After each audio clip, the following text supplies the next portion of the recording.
Good evening, Facebook community. It's 5 o'clock again. I'm finally 5 o'clock. Unfortunately, not a finally Friday. But anyways, it's hump day, I guess. So that's the next best thing. Hope everybody's staying warm, at least those of us up here enduring the winter snow and such.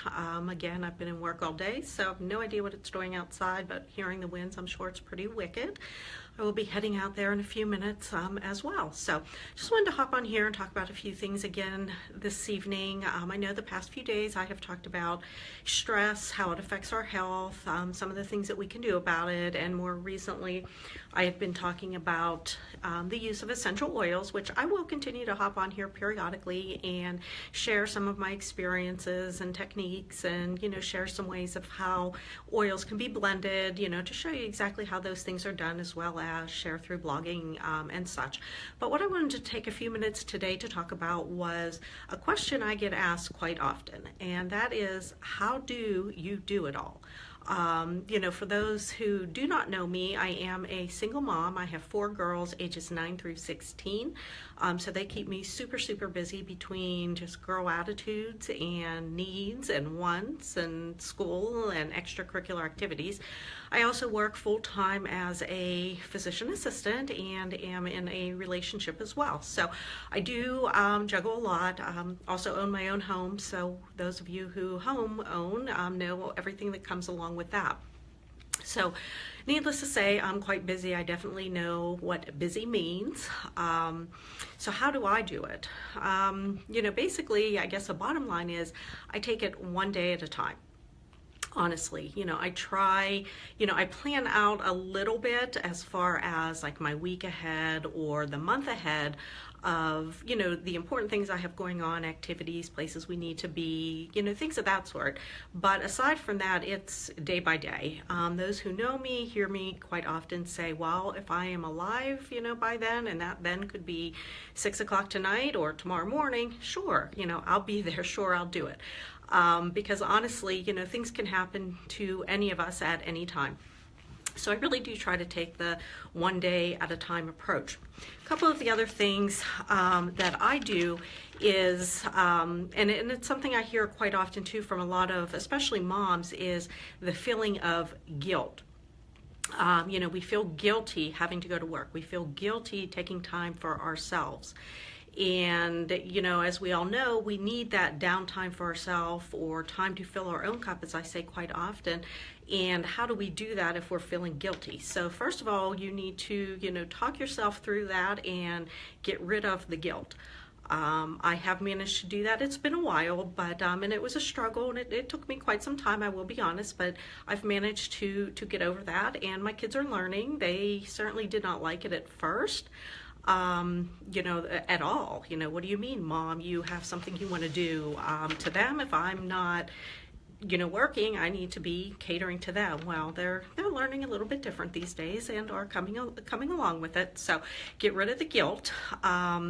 Let's see here. If you have children, fortunately mine are now old enough that they can stay home by themselves, things of that nature. But when my kids were younger and trying to juggle working full time and what do I do with my kids, they're young, I just found quality childcare.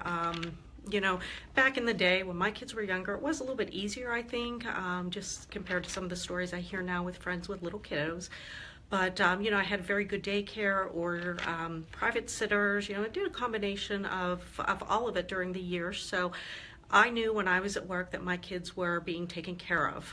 Some advice I give quite often to those with younger children, just based on my own experience, was, I know we all feel guilty. You hate to let, you put your little kiddos in daycare, childcare, go to work. I get it. Totally been there. But now, as my children are older, I totally see how, when they're younger, anybody can hold them, cuddle them, love them, feed them a bottle, give them a snack, provided they're, trustworthy, of course. But people can do that. Once your kids, are the ages mine are, and I'm sure others of you have already gone past it, which I do like to hear those stories because it gives me hope that I will survive, is, they're teenagers. Nobody wants to take care of a bratty 13-year-old's attitude. That's mom's duty. So, try to let go of that guilt, especially, if you are working, you need to think of the ways that your work contributes to the family. Oftentimes it's to have that second income to put groceries on the table, make house payment, things of that nature. And there's nothing wrong with teaching our children that. My children are well aware of why I have to work and things they would have to do without, and I don't have a problem with reminding them of that quite often. So that's that as far as kids. As far as getting through some of the days, I do a lot of my organization at nighttime. I do hold my children responsible for themselves. Even my youngest, who's 9, but they're old enough, and I tell them if they're old enough to operate, apps and iPhones and Mac computers and such, they're certainly old enough to be responsible for themselves. I do help with homework as they need it, but it's up to them to ask me for homework. Or for help with their homework. It's up to them to make sure they're doing their homework. I will ask every evening, is your homework done? If they say yes, well, then it's done. If I find out tomorrow or the next day that it's not done, I hold that responsibility onto them. So, also give your children some chores, things to do around the home, have some responsibility there.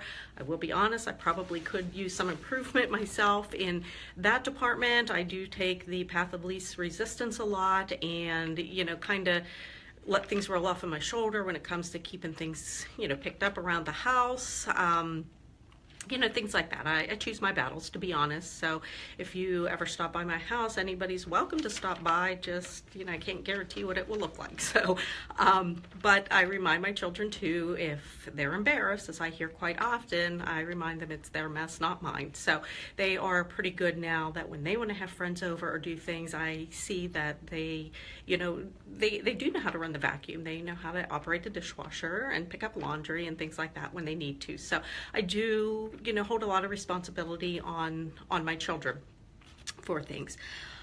Usually every night I jot down a quick to-do list for the next day, the important things I need to do, things I want to do, whether it's picking up a kid, because yes, I've forgotten that at times as well.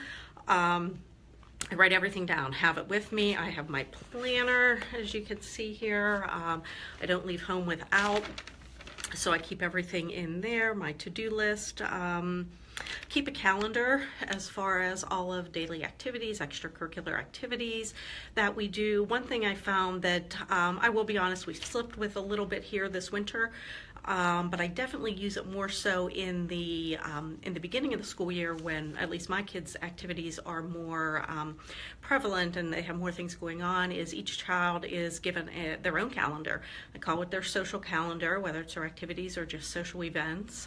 As we all know, our children, I think, have better social lives than we have, whether it's they want to go to this friend's house or hang out there, whatever. I was tired of hearing my children get angry with me that, well, I told you last week I was going here, or I wanted to go there. So I do give my children each a calendar. I call it their social calendar, and they're responsible to keep it up to date with things they want to do. It is on my desk, so I have reference to it. So as I'm making my own schedule and planning things I need to do, I can take a peek at, things they have. It's, kind of things they want to do, not necessarily that they're going to be allowed to do all of them, but things that they want to do or they have planned, so then I can plan it accordingly into my schedule. If they fail to put something on that list, well, if I can squeeze it in or it fits into what else I have planned, then, if it's something appropriate, I'll let them do it or whatever. But if not, they learn very quickly that they need to keep up with their own calendar. So teach your kids some organizational skills and responsibility for their own schedule. I kind of learned that the hard way as well, by getting to a point where I just couldn't do it all anymore. So that works for us. Let me see here. Limit distractions. That's a big thing. I did find to get a lot of my things done, whether it's things I want to do, my me time as I like to call it. What works best for me is getting up early in the morning. And I know for some, nobody likes to get up early. I didn't either. I did work at that. Now I pretty much get up at 5 a.m. every day, usually before the alarm.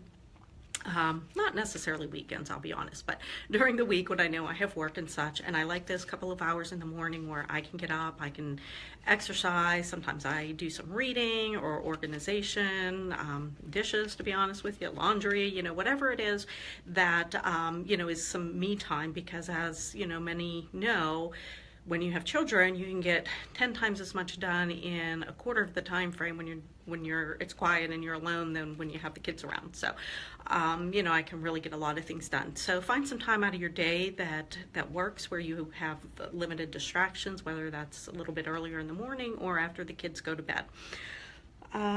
Let's see here. Schedule in family time throughout the week, whatever works for your schedule.